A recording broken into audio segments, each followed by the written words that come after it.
Thank you. I want to take a little show of hands here. How many people here are investors? Raise your hand. And how many are actual scientists? And how many are just entrepreneurs? Okay, great. So I'm talking about breakthrough innovations because if you're a scientist, your dream is obviously to win the Nobel Prize, the ultimate symbol of status with a breakthrough innovation. And if you're an investor, this is also how you become ungodly rich. So trying to target as many audiences as possible. But actually, the other more substantive and more important reason is there is a very interesting paper that was released earlier this year arguing that papers and patents are actually becoming less disruptive over time. And what the authors did is they looked at citations, noting that disruptive works have many citations exclusively to them, but not to their predecessors, whereas marginally improving patents or marginally improving papers also tend to cite to predecessors. And so the authors introduced this new metric for measuring disruptiveness called the CD index, and they noted this dramatic decline over the last 50 years. So the point of this talk is to answer the question, how do we actually get back on track, and how can DeSci help? So how many people here were actually from my talk here last year at DeSci? Okay, so this is building on some of those intuitions there. So I introduced the spectrum of scientific funding. You know, on the one hand, we have extreme public funding, and on the other hand, we have private funding. And both of these have their relative strengths and weaknesses.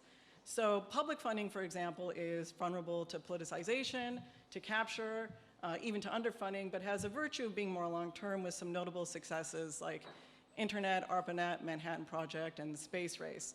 Now, the other extreme of private funding has its own set of weaknesses. It's biased towards short-term returns, encourages closed science, and under-provisions public goods, and like Paul was talking earlier, tends to ignore smaller market segments or treatments for rare diseases. So while both of these extremes have their relative strengths and weaknesses, and frankly, I've spent more time in the private sector, I'm not bullish on either of these extremes reversing the trend of declining disruptiveness. And fundamentally, this is because both of these extremes don't scale beyond the funder's narrow knowledge, and specifically doesn't harness the collective intelligence of scientists themselves. Scientists and inventors know more than funders, whether those funders be public or private, and if we don't figure out ways to resolve those asymmetries, we have problems. And so I want to take a little detour here, because a lot of people in this audience are really excited about, for example, expanding markets and intellectual property through fractionalization and tokenization with IP NFTs and so on. My contention is actually expanding this funding base, whether it be from public or private sources, without bridging these information asymmetries between scientists and their funders, can actually make breakthrough innovation harder. And there are two reasons why. And if you study economics, this must be familiar to you. First is this common problem called adverse selection. When buyers don't know the value of IP, they offer less, and when sellers believe buyers can't properly discern the value, they don't sell. So the result is scientists with truly groundbreaking intellectual property are deterred from selling, leaving the market saturated with average or subpar IP. Another problem is moral hazard. Now, this happens when scientists or inventors file risky, possibly infringing, maybe unenforceable patents, knowing they can just pass the risk off to an unwitting buyer. And the 18th and 19th centuries actually saw a lot of this in what was called patent medicines, even though they weren't patented. The market was flooded with ineffective and harmful concoctions, so it actually became challenging to discern what were the genuine remedies. And this is a problem of adverse selection. Similarly, producers, knowing that consumers couldn't tell the difference, had no incentive to ensure their products were actually quality, safe, or effective. And this is a problem of moral hazard. So also, just like, since we're talking about securitization and fractionalization, the same also happened in the 2007 financial crisis. Risky mortgages were bundled with less risky ones, so it was difficult for buyers to discern the actual value and risk. And of course, mortgage originators lacked incentives to vet borrowers because they could just pass the risk off to buyers. So again, adverse selection and moral hazard. The point is, mechanism design matters, and securitizing, fractionalizing, or tokenizing intellectual property doesn't magically solve away these information asymmetries, and fundamentally can actually make funding and finding breakthrough innovations harder. So in my last talk, I introduced DeSci as this third way between both of these extremes, these models of private funding and public funding. And I made the claim that DeSci has this potential to both harness the collective expertise of scientists who understand how to do science for scientists' sake, but also harness the collective intelligence of beneficiaries who can direct science towards outcomes that actually relieve suffering. And I made this other claim that DeSci also encourages breakthroughs. So what did I mean? Well, let's first consider some breakthroughs we're all familiar with within our own lifetime. So CRISPR gene editing, was this just a breakthrough in genetics? Well, actually, no, it was a convergence of several fields, including bioinformatics and materials science. Artificial intelligence, and particularly deep learning and neural networks. This was a synergy in computer science, math, neuroscience, and data science, and many subfields within. Or the Higgs boson, responsible for giving particles mass, proven 48 years later with the Hadron Collider. This also was a convergence and intersection of several disciplines, and building the Hadron Collider itself involved the collaboration of thousands of scientists. I think it's actually 10,000 scientists. So even if we go back before our lifetimes and we go to the classic example of a paradigm shift or a breakthrough innovation, Einstein's theories of relativity, what was he actually doing there? He was actually rethinking the intersection of these concepts with a very intuitive result, famously summarized as matter and energy tells space-time how to curve, and curved space-time in turn tells matter and energy how to move. So these examples all illustrate how breakthroughs emerge at the intersection of many different fields, not just within one. And my contention is that if we encourage more intersections and more recombination, so fields that weren't talking before, like neuroscience and economics in the late 90s, combined to birth new fields like this one, neuroeconomics, this can actually lead to more breakthroughs. So the question is, how do we do this with mechanism design? And actually before that, the first question is, how do we even define these scientific fields? We can rely on someone else's categories, and here's, for example, Aristotle's from a few thousand years ago, or we can do something more sophisticated by looking at information flows. Here, in this representation by Carl Bergstrom, the module size here represents a fraction of time that a random surfer spends following citations in a field, while arrows indicate the flow of volume and information between fields. But there's still some arbitrary decision choices here. Here's another map of a scientific network or information network, and this is usage data because that's faster than citation data. And yet here's even another map whose complexity frankly behooves me. Now, all these attempts are attempts to represent scientific social graphs or scientific information flows. Some might be tempted to work off one of these representations and create economic incentives for very distant groups to talk to one another. Or better yet, some here might even be tempted to create their own global scientific social graph. But I actually think this is NGMI, and this is the wrong approach, and this is for a few reasons. First, global systems are centralizing and compress us down to one representation. I just showed you three, all of which have different trade-offs. Second, and more fundamentally, global systems have no subsidiarity, and science is actually an enterprise of subsidiarity, comprised of local scientific communities rich with tacit knowledge and mutual authority between them, and in a network of mutual appreciation having memberships to overlapping groups. Tyler earlier was talking about governance. Governance in science actually happens very locally within these communities. And we want to preserve this local scientific sovereignty, even down to co-sovereignty in how scientific communities express their own identity and confer credentials. Third, we don't actually want to nudge connections at a maximum distance on the social scientific graph, right? Because we want there to be some conversational ties where there's some shared vocabulary and shared beliefs to form the basis of meaningful communication. Nudging novel intersections is actually this very subtle balancing act between distance and familiarity. So my argument, which is actually very contrarian, I think, for this audience, is that universities are actually the right level of social resolution and the best starting experimental substrate for breakthroughs. Why? Well, first, universities are unique nested networks with different hierarchies, departments, and so on. And also there's this familiarity and proximity in physical distance, which enables high bandwidth communication, in-person communication.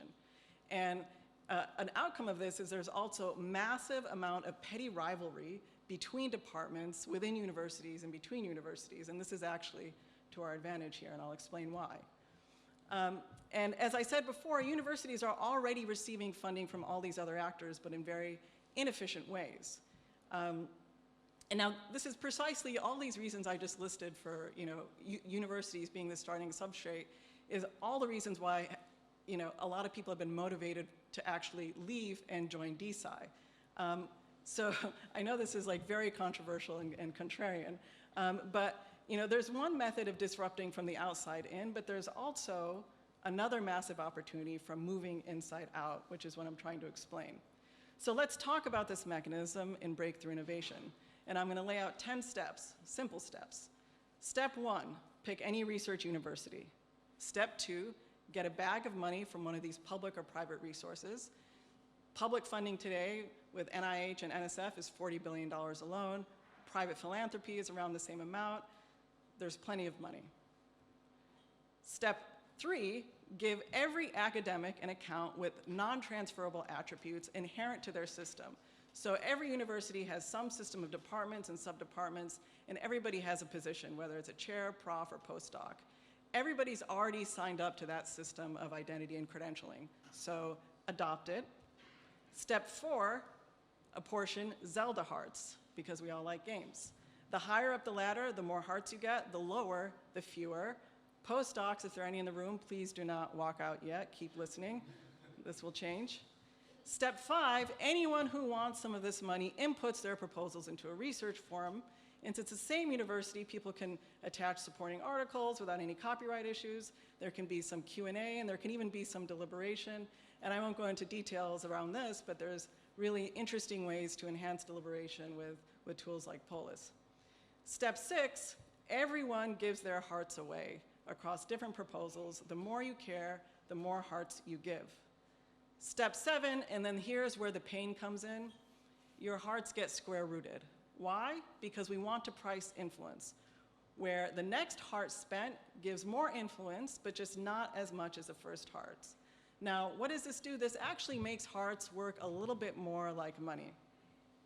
So I know if there are physicists in the crowd here, I imagine them squirming at the thought of sociologists having the same number of hearts to give away. And I'm sure that's true vice versa. Sociologists probably feel the same way about physicists. This takes us to step 8, correlation discounting, where the answer is it doesn't matter, because people from the same department voting on the same proposal get put under the same square root and get treated as the same entity. So to physicists and sociologists, a square root on both your houses. A couple results follow. First, different participation rates in departments don't matter. Just because the math department has 100% turnout doesn't mean they actually have more influence. Similarly, departments can't collude to extract more rewards. Now, there's a lot more to say about collusion. This is something I think about daily and probably one of the hardest questions. And there's ways this mechanism can evolve, which I won't discuss within these 20 minutes, but for now, it works. Now, another result is, to the extent you diverge from everyone else in your department when you're giving away your hearts, you actually get more influence. So contrarians have more influence. And finally, another result is research which multiple perspectives or, say, departments find interesting gets elevated. So this correlation discount step is actually kind of like a prism that takes in all the preferences and hearts of scientists and then elevates more, let's say, the more colorful, intersectional views that are agreed on by multiple perspectives. Which takes us to step 9. We use these filters of both quadratic, voting, and correlation discounts to give an intersectionality or plurality score, and then distribute funds proportional to those scores. Now, the presumption here, the underlying presumption, is that consensus between very different or conversationally distant scientists better signals novel scientific intersections with a higher chance of breakthrough success. This is fundamentally anti-majoritarian and actually contrarian by design. But is that it to the mechanism? Well, recall, each academic has some set of non-transferable attributes given to them by their own institution. A person's position, for example, determines the number of hearts they can give away for quadratic voting. And their department determines their natural cluster to give a measure of conversational distance. The next step is to actually apportion hearts in the next round of funding based how well someone has actually predicted a breakthrough in the previous round. So this experiment is run over many rounds over time iteratively and longitudinally as breakthroughs take some time to be validated. And so certain events can trigger someone getting a lot more hearts, for example, predicting reproducible science, a high CD score paper, patents, prizes, and so on. So what have we actually done here? With these retroactive rewards, we've transformed a hierarchical system of status to one that rewards predictive ability. Postdocs, you should be very happy. With quadratic voting, we've gone from expressing binaries to expressing intensity and introducing a price mechanism, so economists should be very happy. And with anti-correlation, we've gone from rigid department divisions driven by pettiness to fluid, permeable, overlapping departments eager to cooperate for scientific alpha. So physicists and sociologists, they can lay down their swords and become friends now. So with this combination of quadratic voting, deliberation, anti-correlation, and retroactive rewards, we transform these petty rivalries and zero-sum interdepartmental wars into actually collaborative knowledge-sharing, infinite-sum games brimming with Zelda hearts that barrel us forward towards more breakthroughs. And instead of abandoning these very rich laboratories of skills and tacit knowledge, we discard their weakness, their petty rivalries, and improve upon their strengths and their wisdom while deepening the richness of scientific networks. Now, all of these mechanisms together are important, but which one is really key? And I'm actually curious here. Who thinks retroactive rewards are key here? Raise your hand. Who thinks quadratic voting is the key mechanism? If you had to, okay, interesting. And what about anti-correlation? So pretty evenly split. So I actually think anti-correlation is the key mechanism and novel mechanism here, and this is why. Back to this paper which motivated this talk. Authors looked at citations, but they also looked at another factor, word diversity, and found the same result across papers and patents, a decline. And concurrent with this decline in word diversity, they also found declines in combinatorial novelty. Over time, the words scientists used in their paper titles were increasingly likely to have been used in their previous titles and their previous works. So the researchers' intuition was that the more disruptive papers and patents are, the more likely they are to introduce new words, for example, words to create new paradigms. And in the end, their best plausible explanation for this decline in disruptiveness, as evidenced by the citations and declining word diversity, was actually something very simple, specialization, or narrower knowledge sets, which is good for a scientist's individual career, but not so great for broader scientific progress. So there's a lot of research on science of science done by James Evans at UChicago and Carl Bergstrom, and their research actually also validates this hypothesis and supports my contentions. They've noted a team-authored paper in Science is 6 times more likely to receive over 1,000 citations than a solo-authored paper. They also hypothesize this is because teams are better able to come up with more novel combinations of ideas. Also, interestingly, expert evaluators and grants systematically give lower scores to truly novel or interdisciplinary research proposals.